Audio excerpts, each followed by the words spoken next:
The White House is set to announce a new office dedicated to gun violence prevention. And could there be a Hollywood ending? Talks continue between writers and studios as the strike approaches 5 months. The Morning Rundown starts now.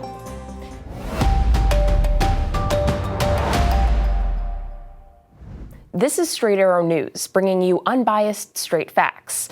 Today is Friday, September 22nd. Thank you for joining us. I'm Shannon Longworth.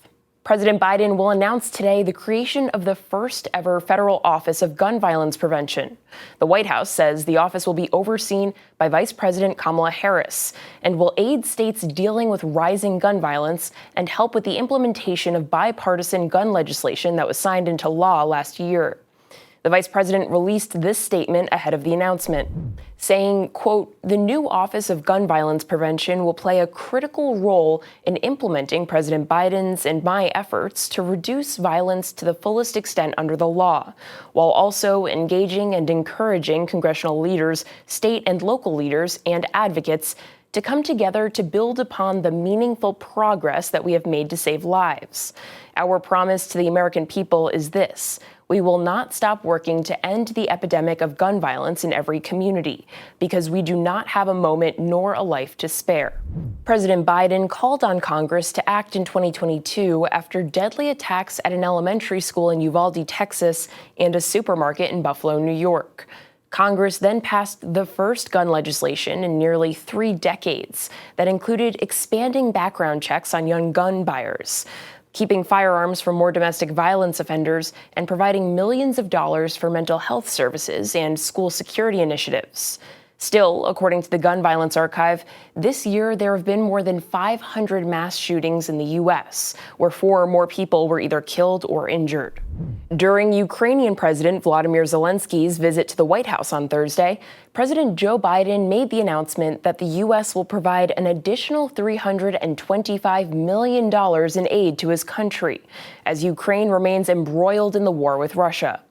Biden said the package focuses on bolstering Ukraine's air defense capabilities and includes more artillery, ammunition, and anti-tank weapons.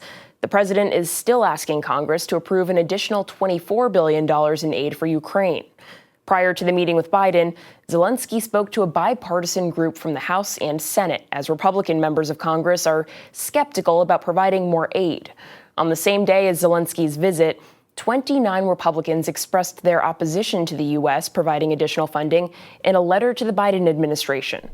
The investigation continues this morning into a deadly crash in New York State involving a charter bus carrying members of a high school marching band that drove off the highway and down a ravine. There were 44 people on board.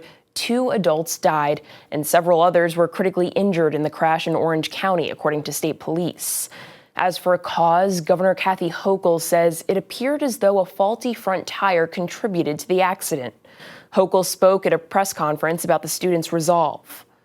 They were strong, and within 45 minutes, because of the efforts of an incredible amount of teamwork,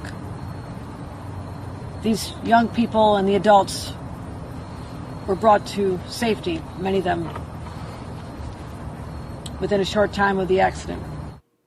The students and faculty from Farmington High School on Long Island were on a trip to a music camp in Pennsylvania. In what is being considered a positive sign, the Writers Guild of America and the Alliance of Motion Pictures and Television Producers, which represents Hollywood's major studios, will meet for a 3rd day of negotiations today as the writers' strike inches towards 5 months. The WGA walked out on May 2nd with issues of pay, sizing of writing staff, and the use of artificial intelligence in writing scripts keeping the 2 sides apart. Talks resumed on September 20th after nearly a month of silence. Top entertainment CEOs have joined the bargaining conversation, including Disney's Bob Iger and Netflix's Ted Sarandos. According to a new Associated Press poll, a majority of adults in America, 55%, sympathize with the striking writers, as well as the actors who also remain on the picket lines. Only 3% support the studios. Half of Americans approve of writers and actors striking, though most surveyed said they would not consider boycotting TV shows or canceling their streaming services. Microsoft has cleared another hurdle as it looks to buy the video game company Activision Blizzard. This morning, officials with Britain's Competition and Markets Authority signaled it will move towards approving the deal after Microsoft made some changes to address the group's concerns, namely agreeing not to purchase Activision's cloud gaming division. Those rights would now be sold to Ubisoft. The UK regulator said the restructuring, quote, opens the door to the deal being cleared. Its final decision, the last needed to make Microsoft's acquisition official, is expected in mid-October.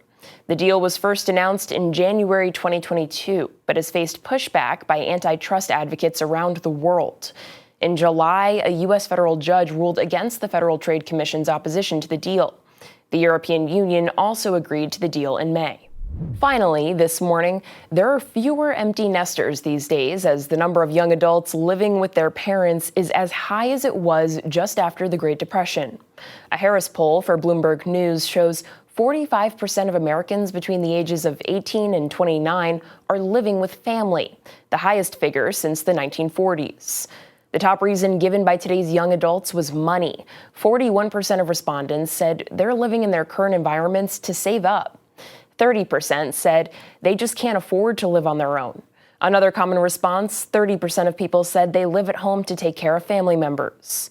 Other reasons included contributing to family finances, concerns regarding COVID, setting money aside for down payments, and paying off debt. While quite a few people are living with family, even more agree there shouldn't be any judgment for it. 90% of the more than 4,000 respondents said folks shouldn't face judgment for moving home. These are your top stories for this Friday. Thanks for joining us. Be sure to subscribe to our Morning Rundown podcast and read about these stories at our website, san.com. We'll see you back here on Monday. Have a great weekend.